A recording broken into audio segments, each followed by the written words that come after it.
राधे राधे।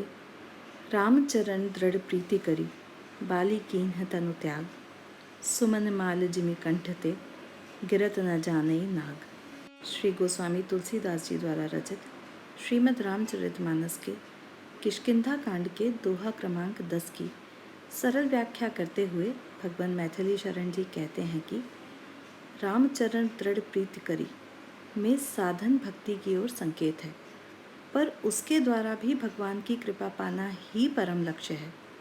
दृढ़ प्रीति करी का तात्पर्य है कि बुद्धि का निश्चयात्मक हो जाना।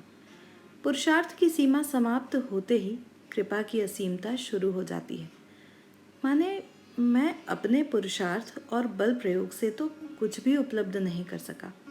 वास्तव में जीवन का चरम लक्ष्य भगवान की कृपा प्राप्त करना ही है। यही है बुद्धि का कृपा मार्ग में निश्चयात्मक होना। प्रीति बिना नहीं भक्ति दृढ़ाई, जिमि खगपति जल के चिकनाई। और जब भगवान के चरणों में प्रीति हो गई तो शरीर से देह भाव का समाप्त हो जाना अनायास हो ही जाएगा।